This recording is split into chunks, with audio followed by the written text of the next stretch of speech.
Study IQ IAS, अब तैयारी हुई अफोर्डेबल। दोस्तों 3.5 लाख रुपए का एक किस्सा सुनाता हूँ। साल था 2009 और एक मिडिल क्लास फैमिली का लड़का एक टियर 2 कॉलेज से इंजीनियरिंग करने के बाद एक IT कंपनी में प्लेस हो जाता है और एनुअल पैकेज लगता है 3.5 लाख रुपीस। टियर 2 कॉलेज से इंजीनियरिंग करने के लिए साल का उन्हें 50,000 रुपीस पे करने पड़ते थे और 4 साल में उनकी पूरी इंजीनियरिंग लगभग 2 लाख रुपए में हो गई। और पैकेज 3.5 लाख रुपए का लगने पर पूरी फैमिली में एक अच्छी हैप्पी ओकेजन थी, सेलिब्रेशंस की गई एंड ईश्वर का भी काफ़ी शुक्रिया अदा किया गया क्योंकि अच्छे शहर में ग्रोथ के भी प्रोस्पेक्ट्स हैं, IT कंपनी है तो आगे भी प्रमोशंस होंगी और सब कुछ सही लग रहा था। अब इसी सिनेरियो को हम फास्ट फॉरवर्ड करते हैं 15 साल आगे और लेट अस सी 2024 में क्या हो रहा है। महंगाई के स्तर बढ़ने की वजह से क्या चल रहा है कि चीज़ें काफ़ी महंगी हो गई हैं। जिस टियर 2 कॉलेज से 50,000 रुपये साल में और 2 लाख रुपए में टोटल इंजीनियरिंग हम कर लेते थे, उसी टियर 2 कॉलेज का महंगाई की वजह से जो फीस है वो एक साल की कितनी हो चुकी है, लगभग 3.5 लाख रुपए, 1,75,000 रुपीज फॉर 1 सेमेस्टर। 4 साल की बात करें तो करीब करीब 14 लाख रुपए दे के पूरी इंजीनियरिंग की डिग्री हासिल की जाती है। मैं प्राइवेट कॉलेज की बात कर रहा हूँ, राइट। और सरकारी कॉलेज में डिग्री दी जाती है लेकिन कहीं ना कहीं स्किल्स की दिक्कत है।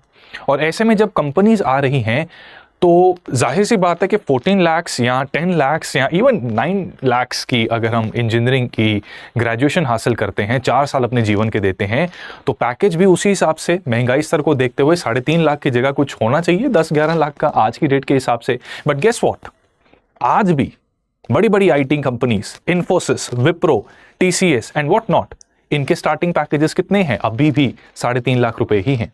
एंड इवन अंदर जाके भी मैनेजर टू मैनेजर जो भी हायरार्की बनती है उसका भी अगर वेज रेट देखा जाए तो हम ये देखेंगे कि 15 साल में इन कंपनीज के प्रॉफिट्स 4 गुना से ज्यादा हो चुके हैं। 15 साल में टोटल जो इनका रेवेन्यू है वो अब तक का हाईएस्ट है, लेकिन वेज हाइक की अगर बात करें तो वो ना बराबर हुआ है। और ये बातें मैं खुद से अपने मन से नहीं बना रहा, ये एक्चुअली इसका प्रॉपर आंकड़ा हमारे सामने आया है और उसी को आज मैं आप सबके सामने डिस्कस करने जा रहा हूं। गुड इवनिंग एवरीवन, मेरा नाम है चंदन शर्मा और स्टडी IQ के इस यूट्यूब चैनल के ऊपर हमारी इस वीडियो में मैं आप सभी का तहे दिल से हार्दिक अभिनंदन करता हूं। दोस्तों 3.5 लाख रुपए किसी समय पर 2009 में it used to be sufficient to sustain a family of 3 people. और अगर कोई सिंगल लड़का है, स्टार्टिंग में उसका इतना पैकेज लगा है तो उसके पास लगभग अपनी 40 to 45% सैलरी या 35 to 45% सैलरी सेव करने का भी एक स्कोप हुआ करता था। लेकिन आज की डेट में स्टार्टिंग का इतना ही पैकेज एक व्यक्ति के लिए भी इनसफिशिएंट होता जा रहा है। महंगाई स्तर तो बढ़ता जा रहा है लेकिन सैलरीज उनको इंक्रीज नहीं किया जा रहा। तो सवाल यह बनता है कि आखिर 70 घंटे काम करने पर सैटरडेज और संडेज भी कहा जाता है कि आजकल वेस्टर्न कॉन्सेप्ट्स हो चुके हैं, तो सैटरडे संडे भी हम लोगों को काम करना चाहिए, 70 आवर्स काम करना चाहिए। ऐसी एलिगेशंस भी लगाई जाती हैं कि भारत के जो यूथ हैं उनकी productivity one of the lowest in the world है। तो सवाल ये बनता है कि आखिरकार कुछ मोटिवेशन भी तो होनी चाहिए कि 70 आवर्स मेरे ख्याल से हमारा यूथ करने को तैयार होगा, provided he is not hand to mouth. Hand to mouth का मतलब कि मतलब जो आमदनी 98 खर्चा रुपया उसका हो रहा है, अगर आमदनी 1 रुपया खर्चा 98 वो कर पाए तब तो बात बने, तब तो मोटिवेशन भी आए 70 घंटे काम करने की, सैटरडेज को भी काम करने की, संडेज भी चलो दे देंगे, राइट। लेकिन पैसे तो बढ़ ही नहीं रहे, राइट। उसके ऊपर से अभी रिसेंटली एक बहुत ही घिनौना इंसिडेंट हमारे सामने आया है। आप सभी को पता है कि एडटेक सेक्टर काफी ज्यादा फ्लरिश हो रही है, एजुकेशन सेक्टर काफी ज्यादा बूम पर है। तो इसी में फिटजी का नाम आपने सुना होगा, राइट। तो इनके एक फाउंडर हैं नोन एज DK गोयल। इन्होंने क्या किया कि इन्होंने एम्प्लॉयज की इनके सैलरी टाइम पर नहीं मिल रही थी, ड्यू टू विच इन्होंने एक जूम मीटिंग सी रखी। उस मीटिंग में किसी एक एम्प्लॉय ने पूछ लिया कि सर सैलरी टाइम पर नहीं मिल रही, what is the reason, right. And उसमें उन्होंने पॉइंट आउट किया कि आप एम्प्लॉयज की सैलरी तो नहीं दे रहे, लेकिन रिसेंटली 142 करोड़ का आपने एक स्टार्टअप एक्वायर किया है।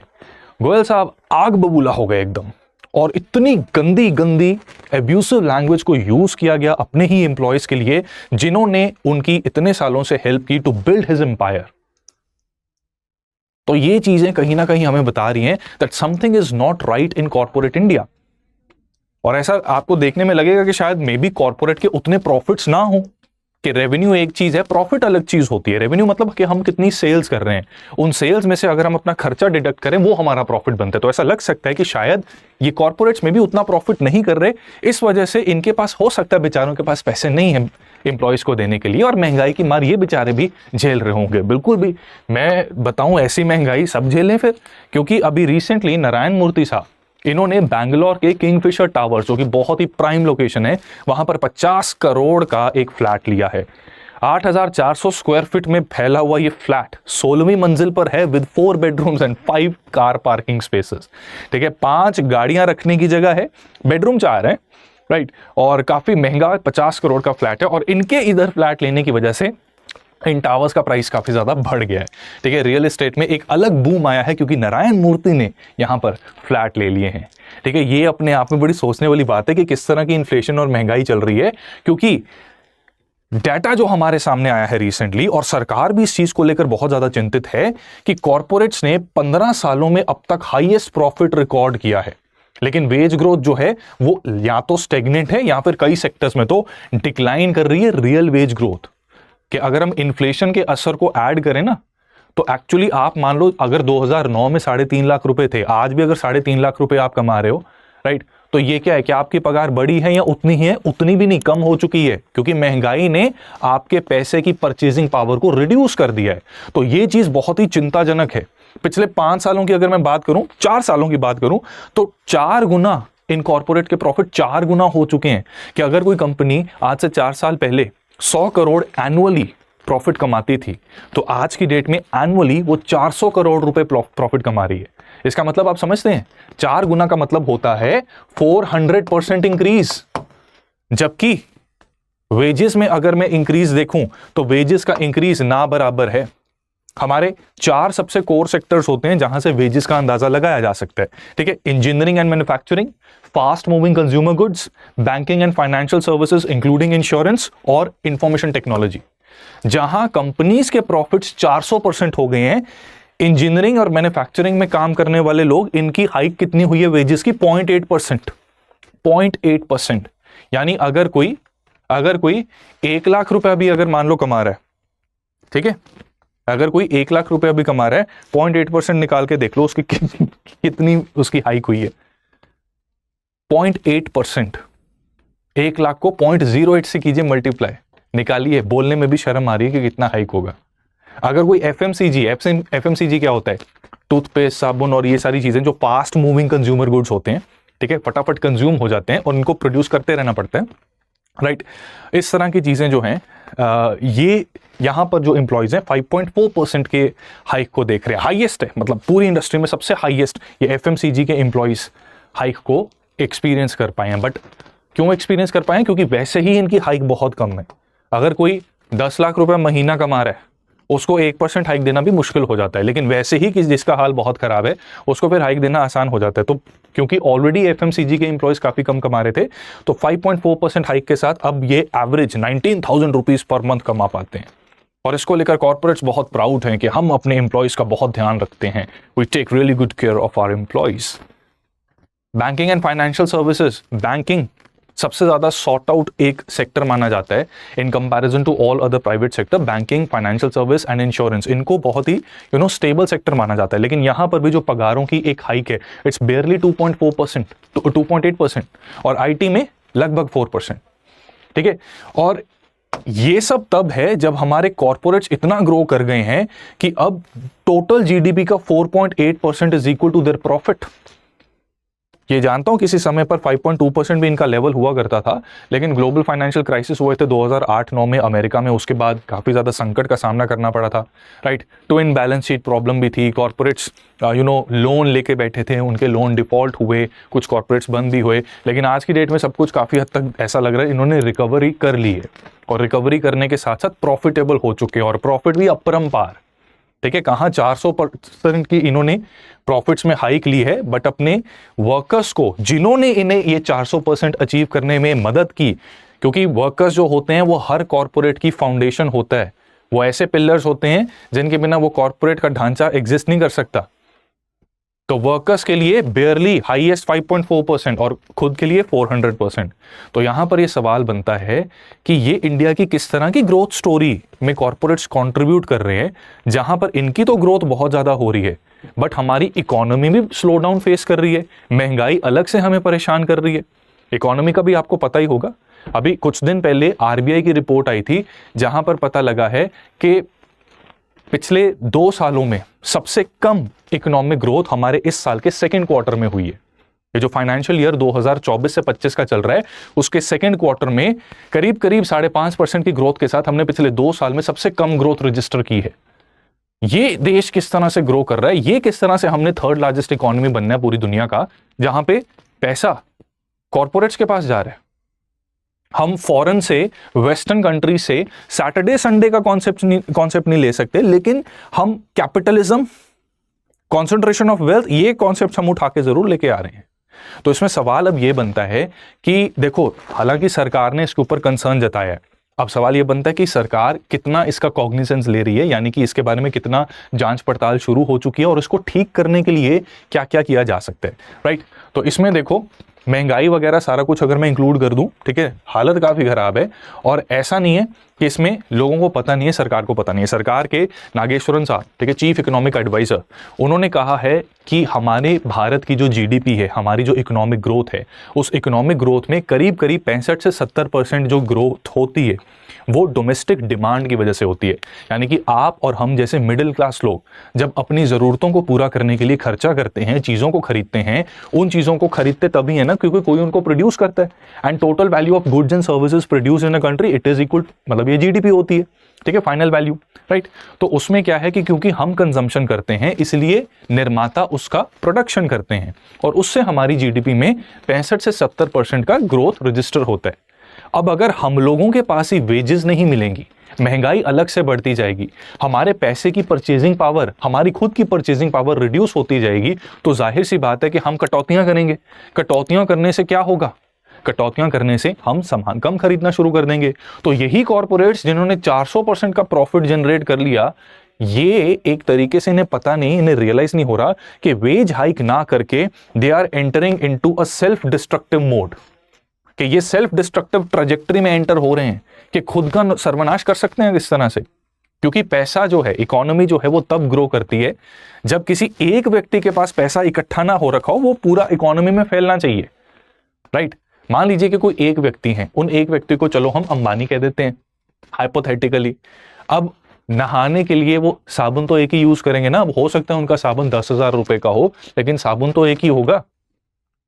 और उनकी जगह मान लीजिए कितना ऐसा वर्ग है हमारा, आपको एक बिल्कुल सत्य कथा बता रहा हूं कि हमारे 2017 के पास, ठीक है, 2017-18 के पास इकोनॉमी में एक बहुत ज्यादा चिंताजनक स्टैटिस्टिक्स हमारे सामने आए थे कि लोगों ने अंडरगारमेंट्स की परचेज में कटौती करनी शुरू कर दी थी। Undergarments which is the most essential piece of garment that you wear on your body, right.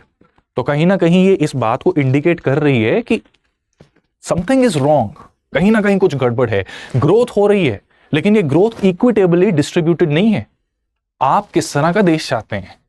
क्या ऐसा देश चाहते हैं जहां पर हम दुनिया की थर्ड लार्जेस्ट, क्या चलो सेकंड या हाई लार्जेस्ट इकोनॉमी बन गए, हमने अमेरिका, चाइना सबको सुपरसीड कर दिया, लेकिन हमारे लोगों के पास खरीदने को अंडरगारमेंट्स तक नहीं है और कुछ ही लोग अमीर होते जा रहे हैं और उनकी अमीरी की वजह से देश अमीर हुआ है।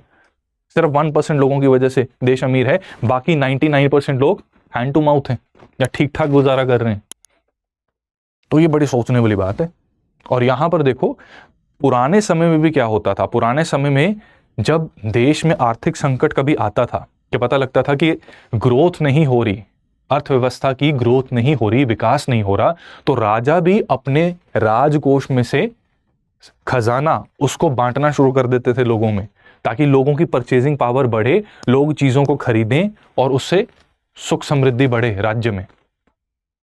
पैसा साथ कोई भी नहीं लेके जाता, ना आपने लेके जाना, ना मैंने लेके जाना, ना इन लोगों ने लेके जाना जिन्होंने 50-50 करोड़ के फ्लैट ले लिए, करोड़ों की प्रॉपर्टीज बना ली, 142 करोड़ की एक्विजिशंस कर रहे हैं, राइट। तो इसमें किसी ने भी पैसा तो अपने साथ लेके जाना नहीं है। तो फिर देश का विकास करवाने के लिए इट इज़ वेरी इंपॉर्टेंट कि पैसे को रिलीज किया जाए, और उसमें वेज हाइक करना makes a logical sense, right. Wages को हाइक करना एक लॉजिकल सेंस बनाता है, और ये जो गैप है इनकम का, income from the profit and income from the wages, इसको रिड्यूस करने की जरूरत है। और अगर इसको रिड्यूस ना किया तो गड़बड़ हो जाएगी। सीधी सी बात है कि अगर परचेसिंग पावर हमारी नहीं है, राइट, हम चीजें खरीदेंगे नहीं, जो प्रोड्यूसर्स और कॉर्पोरेट्स जो सामान बना भी रहे हैं वो हम ले ही नहीं पाएंगे, तो उससे अल्टीमेटली रिसेशन आ सकता है, राइट। तो ये सारी चीजें अगर पता है तो चैलेंजेस कहां पर आते हैं, लेट अस डिस्कस चैलेंजेस। कि अगर हमें पता है, सरकार ने भी इस चीज का संज्ञान लिया है, इसको ठीक करने की कोशिश करेगी सरकार, तो चैलेंज हमें कहां पर आ रहा है और उस चैलेंज को ठीक कैसे किया जा सकता है, इसके ऊपर जरा सोचते हैं, इसके ऊपर विचार करते हैं। बट उससे पहले मैं बता दूं कि अगर अभी तक आप मेरे साथ कनेक्टेड नहीं हैं तो hello.chandan sharma यहां पर आप मेरे साथ कनेक्ट कर सकते हैं, एंड आप सजेशन भी दे सकते हैं कि किस तरह के मुद्दे पर आप चाहेंगे कि हम एक डिटेल में एनालिसिस करें। हैविंग सेड दैट, जो लोग यूपीएससी की तैयारी कर रहे हैं टेलीग्राम पर भी मेरे साथ कनेक्टेड रहें। ये टेलीग्राम का ग्रुप ऐसा है जहां पर यूपीएससी के कॉन्टेक्स्ट में काफी सारा मैं आपको कंटेंट भेजता रहता हूं, ठीक है। तो सबसे बड़ा चैलेंज जो इस पूरे के पूरे सिनारियो में है वो है लेबर का सरप्लस में होना। हमारे देश की आबादी बहुत ज़्यादा है, 1.4 बिलियन, 140 करोड़ के करीब हम लोग हैं, ठीक है। उसकी वजह से बहुत सारे लोग काम करने को तैयार हैं, लेकिन नौकरियां बहुत कम हैं। क्योंकि आज भी देखो, ऐसा नहीं कि हमने नौकरियां जनरेट नहीं की, बहुत सारी गवर्नमेंट की पिछले 10-12 सालों में जो पॉलिसीज रही हैं उन्होंने अच्छी खासी जॉब्स को जनरेट किया है, लेकिन the amount of new graduates entering the labour market and the jobs available, इसमें एक बहुत बड़ा मिसमैच है। इस मिसमैच की वजह से क्या होता है कि लेबर की बार्गेनिंग पावर रिड्यूस हो जाती है और एम्प्लॉयर वो वेज को स्टैग्नेंट रखने में उसके पास पावर आ जाती है। इसी के साथ साथ प्रोडक्टिविटी और प्रॉफिट भले ही उसके बढ़ जाएं, लेकिन क्योंकि बार्गेनिंग पावर लेबर की कम है because of surplus, demand supply की गेम है, ठीक है। लेबर अगर नौकरी लेने वाले बहुत ज़्यादा हैं, नौकरी बहुत कम है, तो ऑब्वियसली एम्प्लॉयर जो है वो ठीक ठाक कोशिश करेगा कि मिनिमम टू मिनिमम मैं पगार दे के लेबर को हायर कर लूँ, फिर चाहे वो आईटी सेक्टर का मैनेजर क्यों ना हो या फिर दिहाड़ी मजदूर क्यों ना हो, दोनों में ये सेम रूल अप्लाई हो जाता है।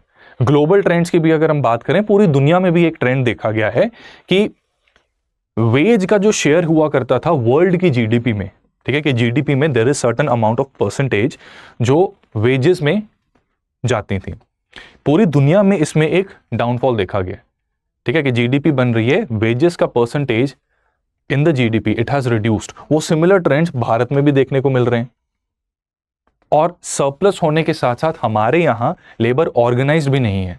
इवन आप आईटी सेक्टर की देखो बात करो, कभी ऐसा हो सकता है कि आईटी में काम करने वाले एम्प्लॉयज एकजुट होकर कुछ यूनियन बना पाए? ये पॉसिबल ही नहीं है। क्यों? क्योंकि आपस में कंपटीशन चलता है। 5 लोग हैं, इन 5 लोगों में से एक को प्रमोशन या एक को वो छोटा सा लॉलीपॉप नाम का हाइक दे दिया जाएगा, तो आपस में ही ये कंपीट करते रहते हैं। इन्हें फिर डर लगता है कि अगर हमने यूनियन बनाने की कोशिश की, एकजुट हुए, तो गड़बड़ ना हो जाए। तो हमारे यहाँ वीक लेबर यूनियंस, खासकर फॉर्मल सेक्टर में, प्राइवेट सेक्टर में, राइट, वीक लेबर यूनियंस भी एक कारण है जिसकी वजह से बार्गेनिंग पावर हमारी काफी ज्यादा कम हो जाती है। इसी के साथ साथ पैंडेमिक की वजह से कुछ असर हमें देखने को मिलता है। पैंडेमिक में ऐसा हुआ था कि बहुत से लोगों की नौकरियां गई थी, और ये टॉप टू बॉटम सब लोग इसमें इन्वॉल्व थे, हायर मैनेजमेंट से लेकर लोअर लेवल के एग्जीक्यूटिव्स तक। बहुत सारी कंपनीज ने बहुत सारे लोगों को ले ऑफ किया था। ले ऑफ मतलब फायर कर दिया था। क्यों? क्योंकि खर्चा सस्टेन नहीं हो पा रहा था।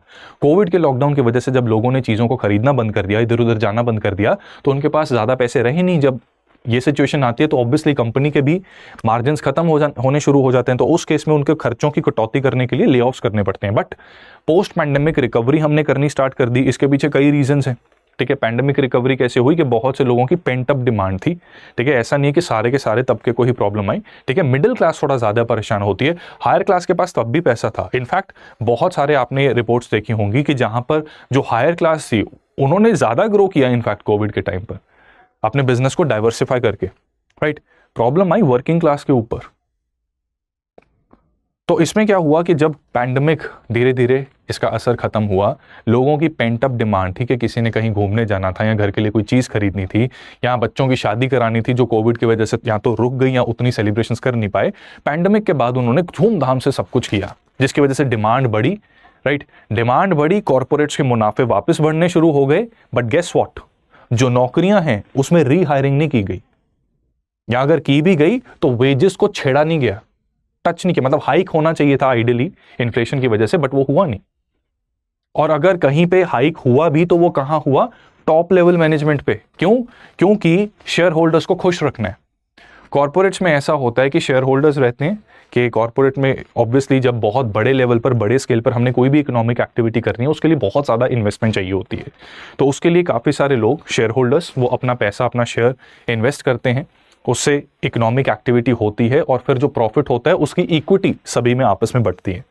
अब ऐसे में अगर एक कॉर्पोरेट में पता लगे कि CFO, COO, CEO या डायरेक्टर्स, इन्होंने वेजेस से खुश ना रहते हुए रिजाइन कर दिया, और ये बात शेयर होल्डर्स को पता लग गई कि डायरेक्टर्स रिजाइन कर रहे हैं, वाइस प्रेसिडेंट्स रिजाइन कर रहे हैं, CFO ने खुद रिजाइन कर दिया, तो ये एक बड़ा गलत सिग्नल शेयर होल्डर्स को चला जाता है। उनको लगता है कि कुछ गड़बड़ है, इन सब लोगों को पता लग गया कि ये डूबने वाला है, तभी ये रिजाइन कर रहे हैं। और अगर मामले की जांच करके ये पता लगे कि वेजेस ना बढ़ने की वजह से इनको रिजाइन करना पड़ रहा है, तो वो भी गलत है। शेयर होल्डर्स को ये लगता है कि इसका मतलब ये कॉर्पोरेट में हमने जो पैसा निवेश किया था, CEO या अंदर के जितने भी डिसीजन मेकर्स हैं वो ढंग से कंपनी चला नहीं रहे, तभी वो प्रॉफिट नहीं कमा रहे, तभी टॉप लेवल के जो डायरेक्टर्स हैं इनको पैसा मिल नहीं रहा, इसलिए वो नौकरी छोड़कर दूसरी कंपनीज की तरफ भाग रहे हैं। तो टॉप लेवल की मैनेजमेंट को उनको वेज हाइक देना और उन्हें रिटेन करके रखना, ये इन कॉर्पोरेट्स की मजबूरी है शेयर होल्डर्स को खुश रखने के लिए। जबकि कोई वॉचमैन ने छोड़ दिया, किसी एग्जीक्यूटिव ने नौकरी छोड़ दी, 10 और खड़े हैं जी, ले आएंगे। इसको 25,000 देते थे, 20 में लेके आएंगे जी, 20 वाले ने जाना है जा, 15 में इंटर्न लेके आएंगे, उनसे 140 घंटे काम करवाएंगे। ये सिचुएशन है जी, ठीक है। तो ये भी एक चैलेंज रहा है कि कॉर्पोरेट्स में वेज हाइक होनी चाहिए, बट कहीं ना कहीं स्ट्रक्चर और सिस्टम कॉर्पोरेट्स का ऐसा होता है कि वहां पर ना इनइक्विटेबल या अनइक्विटेबल डिस्ट्रीब्यूशन ऑफ वेज हाइक्स हमें देखने को मिला है। ये जो शेयर होल्डर्स का पूरा सिनारियो है और जो कॉर्पोरेट का स्ट्रक्चर है, उसमें टॉप मैनेजमेंट को ज्यादा फायदा हो जाता है in terms of wage hike in comparison to middle and lower management या लोअर लेवल ऑफ वर्कर्स, ठीक है।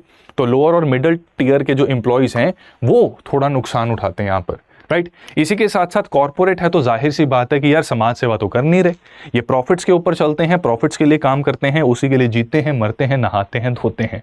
तो प्रॉफिट्स की इनकी कहानी ऐसी है कि हर कंपनी ये कोशिश करती है कि कहीं ना कहीं से अगर मैं प्रॉफिट देखो होता क्या है, प्रॉफिट का मतलब होता है कि मान लो मैं ये मार्कर बना रहा हूँ, ठीक है, ये मार्कर मुझे बेचना है, राइट। यहाँ कॉर्पोरेट्स तो कैसे काम करते हैं, मार्कर कोई और बना रहा है, उसका मार्कर हमने बेचना है। सर्विसेज हैं कि आपकी हम मार्केटिंग कर रहे हैं, ठीक है, मार्कर की मार्केटिंग हम कर रहे हैं। अब इस मार्केटिंग में क्या है कि उनके कुछ मार्कर सेल हो रहे हैं, कुछ हिस्सा डेफिनेटली जिसने प्रोड्यूस किया है उसको मिलेगा, मार्केटिंग या जितना क्वांटिटी ऑफ सेल्स इनकी सेल हुई उसका कुछ हिस्सा उनको कॉर्पोरेट को मिल जाता है, ठीक है। सो नंबर ऑफ मार्कर की सेल्स के ऊपर हमारा रेवेन्यू डिपेंड करता है। तो लेट्स से हमने 100 करोड़ की सेल कर दी, मतलब जो भी उनका हिस्सा सब कुछ चला गया, तो 100 करोड़ का हमने मार्कर बेच दिया। अब इस 100 करोड़ में अपनी इनपुट कॉस्ट अगर हम कट करेंगे तो हमारे ऑफिस का किराया, बिजली का खर्चा, एम्प्लॉयज़ की सैलरी, रिफ्रेशमेंट, बहुत सारे खर्चे ऐसे आ जाते हैं। तो ऐसे में अगर हमारे खर्चे ज़्यादा हैं और हमने जितनी सेल्स की, यानी जितना हमारा रेवेन्यू हुआ, वो बहुत ज़्यादा बड़ा गैप उसमें नहीं है, तो हमारा प्रॉफिट बहुत छोटा सा होता है। और शेयर होल्डर्स क्या करते हैं, वो फिर सवाल पूछते हैं कि हाँ जी, हमने तो बहुत पैसा दिया था, बातें तो बहुत बड़ी बड़ी की थी आपने, शार्क टैंक की तरह, लेकिन रियलिटी तो कुछ और ही है। तो फिर इसको कैसे जस्टिफाई करोगे? तो ऐसे में सभी के सभी कॉर्पोरेट्स और उनके जो स्पेशली एपेक्स लेवल पर जो मैनेजर्स होते हैं, CEO, CFOs होते हैं, वो अपने खर्चों को कम करने की कोशिश करते हैं। और उस खर्चे में कम करने में सबसे आसान उनको क्या लगता है, वेजेस या तो रोक दो या ले ऑफ कर दो, वर्कफोर्स को निकाल दो या हाइक मत दो, अपने प्रोडक्ट का प्राइस बढ़ा दो, हाइक लेकिन रहने दो।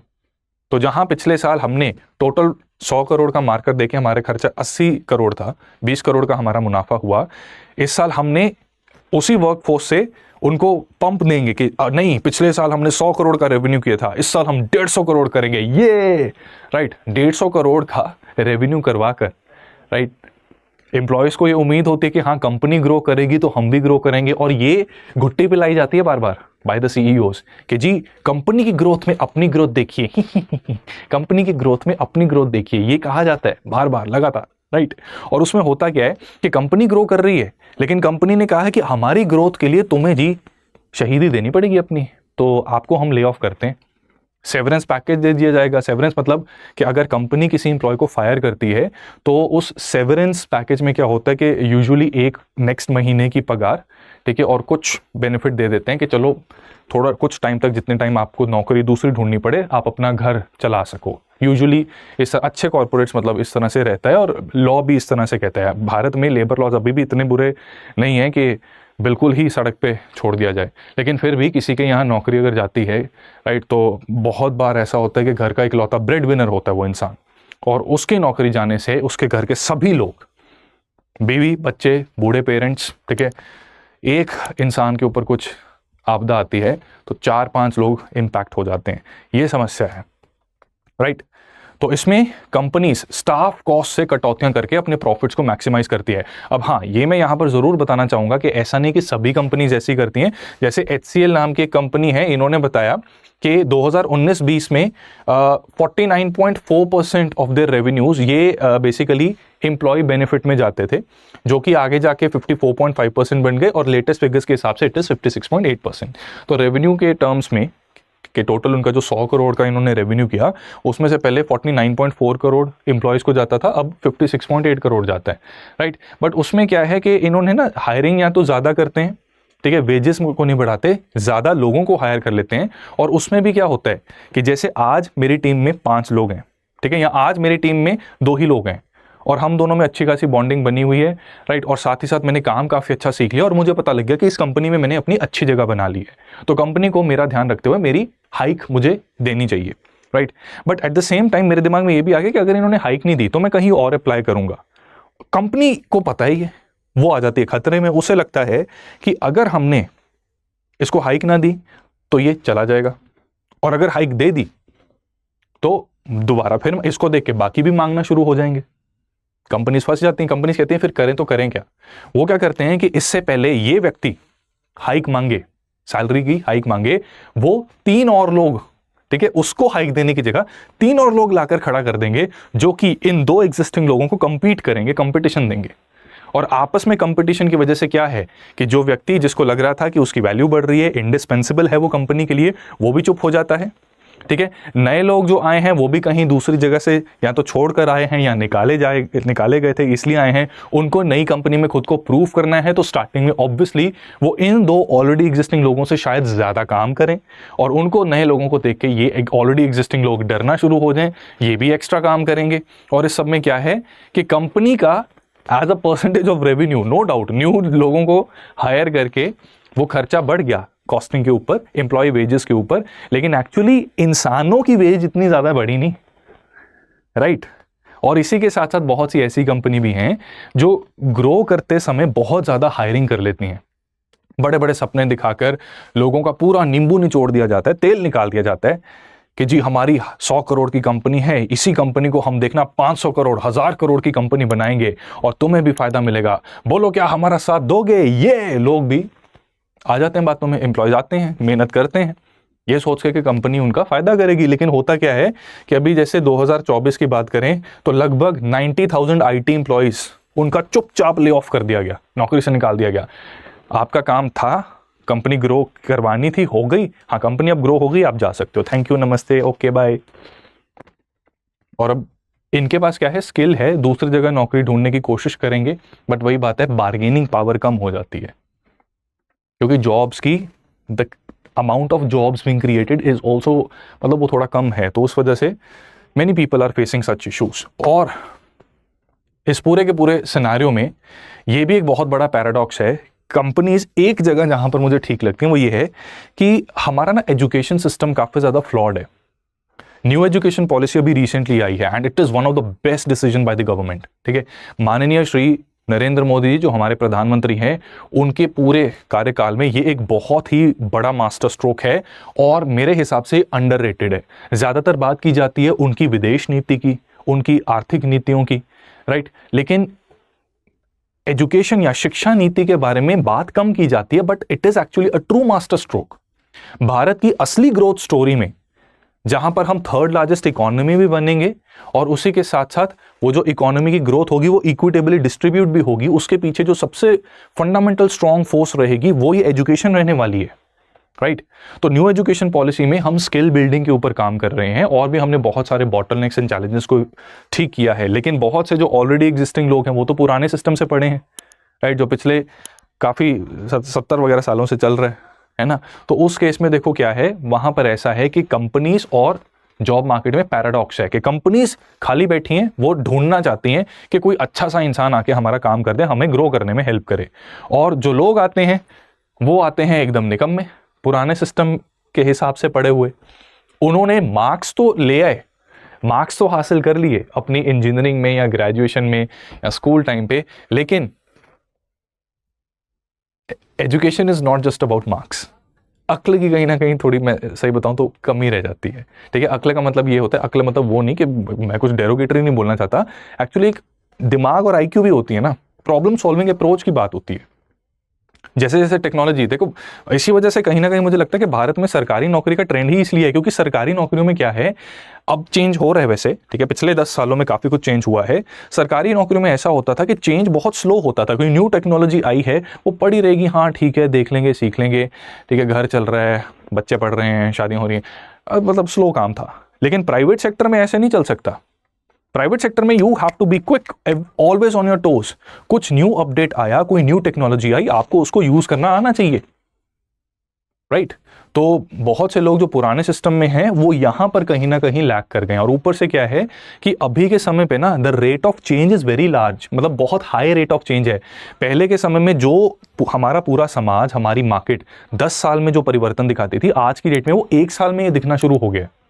1 साल में ये, जैसे चैट जीपीटी, एआई, कितना कुछ आ गया, राइट। तो आज से 2 साल पहले जिस तरह की जॉब मार्केट थी और आज है, बहुत फर्क है उसमें, राइट। तो 10 साल के बराबर का चेंज 1 या 2 साल में आता जा रहा है, राइट। तो उस हिसाब से लोग स्लोली अपडेट कर रहे हैं खुद को, तो उस वजह से जो स्किल का एक मिसमैच है वहां पर भी दिक्कत आ रही है, ठीक है। तो स्किल को इंप्रूव करने की जरूरत है। यहां तक कि मैं आपको ये भी बताना चाहूंगा कि आपको ये लगता होगा कि शायद टियर 2 कॉलेजेस की प्रॉब्लम होगी, आईआईटीज या आईआईएम्स की नहीं होगी। No, you are wrong my dear. IITs हमारे इंडिया के प्रीमियम इंस्टीट्यूशंस हैं, आगे भी रहेंगे और हमारे देश का गर्व है, लेकिन आईआईटी में भी समस्या है। 38% of IITians across 23 campuses remain unplaced in 2024। मैं नहीं बोल रहा, रिपोर्ट बोल रही है। 38% अगर आईआईटी में जाकर प्लेसमेंट नहीं हो रही, 100 बच्चों की क्लास में से आईआईटीएन होने के बावजूद भी अगर आप 38% बच्चों की प्लेसमेंट नहीं करवा रहे, फिर आईआईटीएन होने का क्या फायदा। और on the other hand, Abhishek Kumar नाम का एक बिहार का लड़का है, ठीक है, जामिया के पास कहीं जामुया नाम की जगह है एक, ठीक है, टियर 2 कॉलेज से पढ़ा है, उसका 1,08,00,000 का पैकेज लगा है गूगल में। क्यों लगा? स्किल के ऊपर भाई ने काम किया, ठीक है। तो आने वाला टाइम अभी ये चेंज होने जा रहा है। इससे भी क्या होगा कि स्किल और इंडस्ट्री को जो स्किल चाहिए और लोगों के पास जो स्किल है उसमें जो मिसमैच है वो प्लग किया जाएगा। और इसी में मैं आपको बताना चाहूंगा कि स्टडी आईक्यू ने भी थोड़ा सा एक इनिशिएटिव लिए। आज की डेट में देखो, रिसेशन नहीं, वेजेस में हाइक देखो एक प्रॉब्लम है, लेकिन फिर भी कुछ सेक्टर्स ऐसे हैं जिनमें बाकी सभी सेक्टर्स के मुकाबले ज्यादा ग्रोथ है, ज्यादा हाइक भी मिल रहा है, राइट। 30% बिजनेस एनालिस्ट और डाटा एनालिस्ट की जॉब्स में इंक्रीज हुआ है, और 18 से 25 लाख के पैकेज आराम से लग जाते हैं अगर आप बिजनेस एनालिस्ट और डाटा एनालिस्ट में ट्रेंड हैं, ठीक है। इसके कुछ टूल्स होते हैं, वो टूल्स आपको यूज करने आने चाहिए, और उनको अगर आप ह्यूमैनिटीज बैकग्राउंड के भी हैं, उन टूल्स को एक ट्रेनिंग के जरिए सीख कर एक बहुत अच्छी जॉब में एंड अप कर सकते हैं, लैंड अप कर सकते हैं। और अगर उस जॉब में आपने बिजनेस के थोड़े दाव पेच सीख लिए तो हु नोस, आप अपना स्टार्टअप भी शुरू कर सकते हैं। जो सर्विसेज आपकी कंपनी किसी को दे रही है वो आप उस कंपनी को दे सकते हैं, राइट। तो अगर आप ये सीखना चाहते हैं, इंटरेस्टेड हैं, तो स्टडी आईक्यू ने एक मास्टर कोर्स स्टार्ट किया है डाटा एनालिस्ट में, right, in collaboration with industries, right. Industry expert जो हैं उन्हीं के साथ कोलैबोरेट करके हमने इसको स्टार्ट किया है। CS लाइव कोर्स से आपको 59,999 में इसमें आप एनरोल कर सकते हैं। एंड क्या क्या इसमें आपको मिलेगा? Excel, tableau, power BI, sequel, ये सारे जो टूल्स रहते हैं इसे आप सीखेंगे। बिजनेस एनालिस्ट में भी सिमिलरली यही प्रोग्राम है, और इसमें आपको सर्टिफिकेशन भी दी जाएगी, ठीक है। तो 180 आवर्स का कॉम्प्रिहेंसिव लर्निंग है। Data analysis, Excel, SQL, Tableau, power BI, Python, ये सारी चीज़ें आपको सिखाई जाएंगी। 50 से ज़्यादा असाइनमेंट्स के थ्रू आपको हैंड्स ऑन ट्रेनिंग दी जाएगी कि किस प्रकार से इन टूल्स को यूज़ करके आप कंपनीज में अपना काम कर सकते हैं। 2 से ज़्यादा कैपस्टोन प्रोजेक्ट्स मिलेंगे, 60 घंटे से ज़्यादा आपको इंटर्नशिप दी जाएगी with a company called as AI variant, right. और इसी के साथ साथ आपका जो डैशबोर्ड होगा जिसमें आप ये सारा कुछ सीखेंगे, ये सारा ऑनलाइन प्रोग्राम है, आपको अपने घर से बाहर निकलने की भी जरूरत नहीं है। ऑनलाइन प्रोग्राम के थ्रू आप ये सब कुछ सीखेंगे, सारी आपकी जो असाइनमेंट्स बनेंगी वो भी ऑनलाइन बनेंगी, यहाँ तक कि इंटर्नशिप जो है वो आप ऑन साइट विजिट करना चाहें वो आपके ऊपर होगा, नहीं तो वो भी घर बैठे बैठे किया जा सकता है। जो प्रोजेक्ट्स हैं वो भी घर बैठे बैठे किए जा सकते हैं। इस सब को यूज करने के लिए आपको एक डैशबोर्ड मिलेगा, वो डैशबोर्ड हमेशा आपके पास रहेगा, लाइफ टाइम एक्सेस रहेगा उसका, और 1-to-1 मेंटरशिप इसमें है, वो भी लाइफ टाइम एक्सेस आपके पास रहेगा, ठीक है। और जो AI वेरिएंट और XLR की तरफ से सर्टिफिकेशन मिलेगी, उस सर्टिफिकेट की बहुत वैल्यू है। बहुत सी इंडस्ट्रीज ऐसे ही ट्रेंड लोगों को ढूंढ रही है and they want to give them really good package, लेकिन बहुत से लोग ट्रेंड ही नहीं है इन चीज़ों में, ठीक है। तो वो गैप को ब्रिज करने का काम हम भी कर रहे हैं। तो if anyone is interested, description में आपको लिंक्स मिल जाएंगे, उसमें आप एनरोल कर सकते हैं। एंड इसके बारे में फर्दर अगर कुछ जानना चाहते हैं तो मुझे 7710678413 यहाँ पर भी एक मैसेज व्हाट्सएप पर ड्रॉप कर सकते हैं। नाउ लेट अस डिस्कस कि इन सारी प्रॉब्लम्स के सोल्यूशंस क्या हो सकते हैं। तो एक सोल्यूशन तो यही है, स्किल गैप को ब्रिज करना। इसी के साथ साथ इक्विटेबल वेज पॉलिसीज ये लाना जरूरी है, ठीक है। इसमें क्या है कि हम एम्प्लॉयज की जो वेजेस हैं उसे कंपनी की प्रॉफिट ग्रोथ और इन्फ्लेशन के साथ इंडेक्स करके ये इंश्योर कर सकते हैं कि अगर कंपनी प्रॉफिटेबल है, महंगाई भी बढ़ रही है but at the same time company भी प्रॉफिट कर रही है, तो उसमें कंपनी का प्रॉफिट का कुछ हिस्सा एम्प्लॉयज को दिया जाए। और ऐसे में देखो, सरकार की प्रोडक्शन लिंक्ड इंसेंटिव स्कीम आपने देखी होगी कि आप अपनी प्रोडक्शन को इंक्रीज कीजिए, ठीक है। प्रोडक्शन लिंक्ड इंसेंटिव स्कीम क्यों आई थी? क्योंकि सरकार जॉब्स क्रिएट करना चाहती थी, राइट। कि आप प्रोडक्शन को इंक्रीज करो, कि अगर आप 100 यूनिट आज बना रहे हो तो अगले साल आप 200 यूनिट बनाओ। इस इंक्रीमेंटल ग्रोथ के लिए सरकार आपको कुछ इंसेंटिव्स देती है, वो टैक्स की रिबेट में हो सकता है, बिजली की सब्सिडी की फॉर्म में हो सकता है, और ऑल इन ऑल उससे क्या होता है कि कंपनीज को फायदा होता है, राइट। फायदा कैसे होता है कि मान लो मैं एक समोसे वाला हूं, मेरी कंपनी समोसा बनाने वाली कंपनी है, आज की डेट में मैं साल के 1000 समोसे बना लेता हूं, ठीक है। अब सरकार का इस PLI स्कीम में ये बेनिफिट है कि अगर 1000 की जगह अगले साल मैंने 1200 समोसे बेचे, राइट, तो उसमें वो मुझे कुछ टैक्स इंसेंटिव देंगे। मैंने कैलकुलेट किया और मुझे पता लगा कि 200 एक्स्ट्रा समोसे पर ईयर बनाने के लिए मुझे 1 यूनिट एक्स्ट्रा एक लगाना पड़ेगा, उसमें मेरा लेट से कुछ खर्चा आएगा, उस यूनिट को चलाने के लिए 10 एम्प्लॉयज लेने पड़ेंगे, वो खर्चा आएगा। लेकिन उस खर्चे को करने के बाद जो मेरे समोसे बिक रहे हैं प्लस सरकार से जो रिबेट मिलेगी, वो सब गिन गिना के कट कटा के मेरा प्रॉफिट इंक्रीज ही होगा। और कंपनीज जैसे ही प्रॉफिट का नाम सुनते हैं उनके मुंह में पानी आ जाता है। जैसे मुझे मालूम है कि आप में से बहुत से लोगों का समोसे का वर्ड सुन के मुंह में पानी आ रहा है, राइट। तो यहीं पर क्या है कि प्रोडक्शन लिंक्ड इंसेंटिव स्कीम देके सरकार हमारी प्रोडक्शन को भी एनहांस कर रही है और साथ ही साथ कंपनीज को इंसेंटिव मिल रहा है एक्स्ट्रा जॉब क्रिएट करने का। उसी तरह से अगर हम कुछ ऐसा फॉर्मूला निकालें, गवर्नमेंट एक ऐसा फॉर्मूला निकाले जहां पर क्या किया जाए कि अगर कंपनी प्रॉफिटेबल है, उस प्रॉफिट का अगर ठीक ठाक अमाउंट, ठीक ठाक परसेंटेज एम्प्लॉय बेनिफिट में डिस्ट्रीब्यूट किया जाता है, तो टैक्स में कुछ रिबेट मिल जाए उस कंपनी को, कंपनी के मुंह में यहां पर भी पानी आ जाएगा और खुशी खुशी वो वेजेस को हाइक करने में संकोच नहीं करेगी। इसी के साथ ऐसा भी किया जा सकता है कि जो कंपनी अपने प्रॉफिट्स का कुछ परसेंटेज अपने एम्प्लॉयज की अपस्किलिंग के लिए खर्च करे, उससे क्या है, हमारी वर्कफोर्स को हम प्रोडक्टिव बनाना चाहते हैं। सिर्फ इंटरव्यू में आकर बोल देने से कि इंडिया की labour productivity is one of the lowest in the world, उससे कुछ नहीं होगा। आपने सिर्फ मुंह खोल बोल दिया, कुछ करना भी पड़ेगा। अच्छी बात यह है कि कुछ किया जा रहा है वैसे, ठीक है। इन्फोसिस की भी अगर मैं बात करूं, कुछ एक्शन लिए जा रहे हैं, राइट, बट क्रिटिकल होने से ज्यादा ना हमें प्रॉब्लम सॉल्वर बनना है, ठीक है। तो उसमें क्या है कि जो कंपनीज अपने एम्प्लॉयज की प्रोडक्टिविटी एनहांस करने के लिए उन्हें ट्रेनिंग प्रोग्राम्स में इंडक्ट करती है और उसका खर्चा कुछ ना कुछ खुद बेयर करती है। जैसे अगर मान लीजिए, जैसे इसी की बात करें, लेट्स से 60,000, इसमें इंस्टॉलमेंट्स में भी बाय द वे आप पे कर सकते हैं। I know 60,000 is a very big amount, right, so you can pay in instalments as well, ठीक है।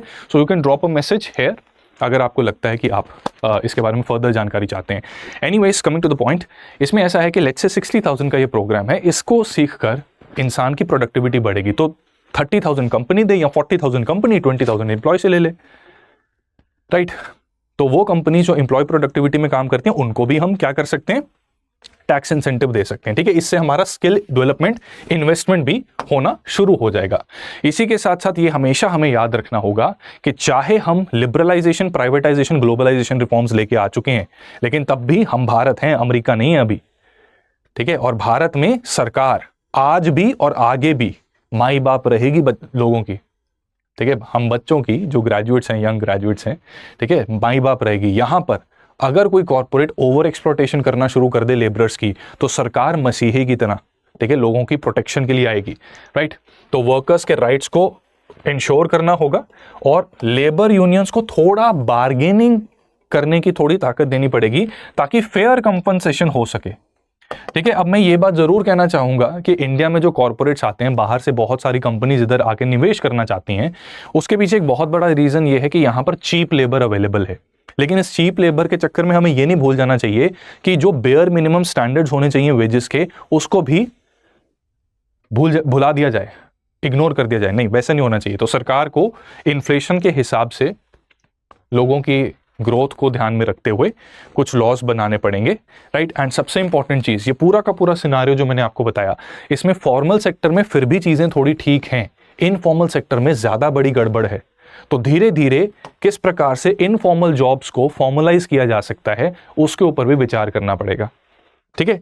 एंड अंततः कॉर्पोरेट्स को यह नहीं भूलना चाहिए, जैसे कॉर्पोरेट सोशल रिस्पॉन्सिबिलिटी की हम बात करते हैं, तो उसमें क्या है कि कॉर्पोरेट्स को कहा जाता है कि आप जो प्रॉफिट कमाते हैं वो सिर्फ प्रॉफिट ओरिएंटेड आपको नहीं रहना, थोड़ा कुछ उसका पैसा समाज के भले के लिए भी खर्च करो। और मेरे हिसाब से आज के डिस्कशन के बाद आप भी मुझसे एग्री करेंगे कि अगर कॉर्पोरेट्स अपने एम्प्लॉयज की वेजेस को बढ़ाने में अपने प्रॉफिट का कुछ हिस्सा उनको साथ शेयर करे, उससे बड़ी समाज सेवा मुझे नहीं लगता कोई हो सकती है, ठीक है। और कितना सारा कॉर्पोरेट सोशल रिस्पॉन्सिबिलिटी का फंड ऐसे ही पड़ा हुआ है, ना सरकार को पता है उसका क्या करें, कॉर्पोरेट्स ने बस टैक्स बचाने के लिए उसको ऐसे साइड पे रख दिया, बट वो यूज ही नहीं हो रहा। तो उससे बेटर है कि वेजेस को हाइक कर दो, वो वेज हाइक होगी। और अगर देखो, अगर किसी मिडिल क्लास आईटी सेक्टर के या किसी भी कॉर्पोरेट के एम्प्लॉय की 10,000 रुपये मान लो सैलरी बढ़ जाती है, ठीक है, वो 10,000 रुपये में लेट से 5,000 सेव करता है, 5,000 खर्च करता है, तो खर्चे पर भी 12% तो वैसे ही वो जीएसटी दे रहा है, और 10,000 बढ़ने से उसकी टैक्सेबल इनकम भी इंक्रीज होगी, है ना। तो सरकार को भी कहीं ना कहीं वो पैसा घूम के वापस ही तो आएगा, और जो चीजें वो खरीदेगा वो क्या है, यही कॉर्पोरेट्स के बनाए हुए प्रोडक्ट्स एंड सर्विसेज खरीदेगा। तो मतलब दिल बड़ा रखना पड़ेगा यहाँ पे कॉर्पोरेट्स को, और सरकार को भी कॉर्पोरेट्स तक ये मैसेज पहुंचाने में एक इंपॉर्टेंट रोल प्ले करना पड़ेगा, राइट। सो दोस्तों, उम्मीद करता हूं कि आज की डिस्कशन आपको इंटरेस्टिंग लगी। इस पूरे मामले में आपका क्या मानना है, प्लीज कमेंट सेक्शन में जरूर बताइएगा। टिल देन यहां पे मैं विदा लूंगा आपसे। मुझे जरूर बताइए कि अगले किस मुद्दे पर आप डिस्कशन करना चाहेंगे, उसके साथ भी हम प्रेजेंट होंगे आपके साथ। ध्यान रखिएगा अपना, जल्दी मिलते हैं अगले वीडियो में। Thank you so much. Study IQ IAS, अब तैयारी हुई अफोर्डेबल।